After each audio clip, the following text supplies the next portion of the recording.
We're here on Inside Access. I'm Connor Gregoire, sports editor of the Hoya. This is Dave Finn, our primary men's basketball beat writer, and our part-time writer for men's basketball, Michael Palmer.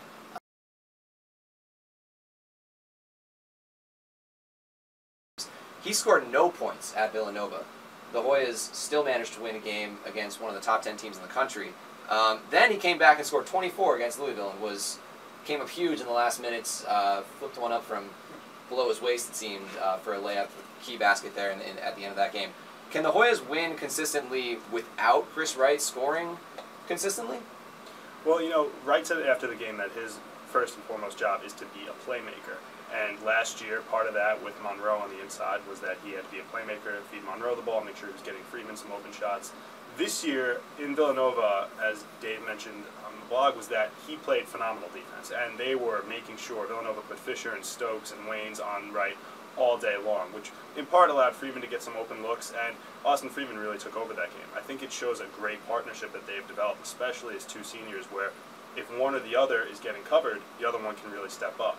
And against Louisville, Chris really showed his entire repertoire of moves. You know, he had some great passes. He took some jump shots from, right in the key, would drive to the hoop. He did everything he could do scoring-wise against Louisville. So I don't know that they need him to score a lot of points. It does help if he scores, more than 0 points. I mean, that was a very close game. Villanova made it very close at the end. But I think the Hoyas have proven with Freeman, with Vaughn, and his ability to score that they don't need Wright to be scoring about 10 or 15 a game. Right. I mean, I think people would have pointed to Wright scoring no points. I think that would have been a bigger story if the Hoyas hadn't pulled that one out. I think if the Hoyas hadn't won that game, lose by 1, 2, 3 points, then everyone looks at Chris Wright and he is the GOAT in that game. But that's not how it turned out. Dave, I'll let you get in on this. Can the Hoyas win consistently without Chris Wright scoring a lot of points? You wrote in your analysis of the Louisville game in Tuesday's edition of the paper that Chris Wright was just the guy. He happened to be the guy. John Thompson says that his players, any one of them, can step up at any time. You expect a coach to say that, but I'll hand it over to you. Well, first of all, Chris Wright scoring 0 points is kind of a freak occasion. He only took 3 shots. All 3 of them were blocked against Villanova.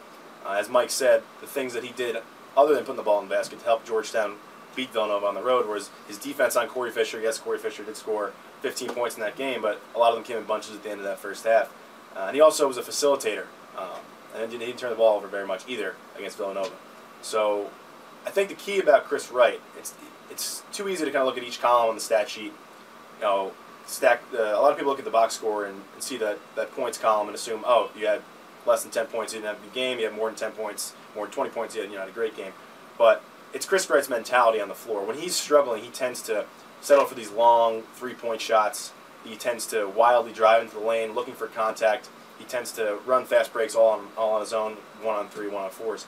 When Chris Wright is right, he's, as Mike said, a playmaker, and he's taking advantage of the opportunities defenses are giving him, whether that's scoring, whether that's passing, whether that's taking pride in shutting down, which is usually the first or second best scorer on the opposing team. It's him and Jason Clark on the perimeter who are shutting down those guys. So it's all about Chris Wright's mental approach to the game, and I don't think it matters which stat column he fills up, as long as he is cognizant of his role, whether that's getting the ball to Austin Freeman or whether that's scoring himself. He just needs to be cognizant of his role. And he's a senior. I mean, you would expect him to know what his role is by now and to play that way the whole season. He wasn't doing that early on in the Big East season. What do you expect the rest of the way? Do you think he's gotten over that hump and it's not going to be a problem the rest of the way?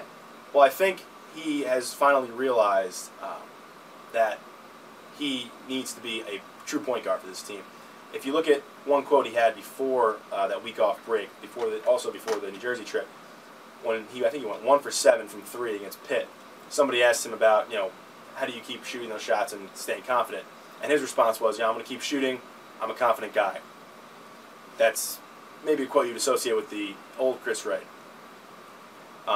He was asked about not scoring at all against Villanova and then coming back and scoring 24 against Louisville.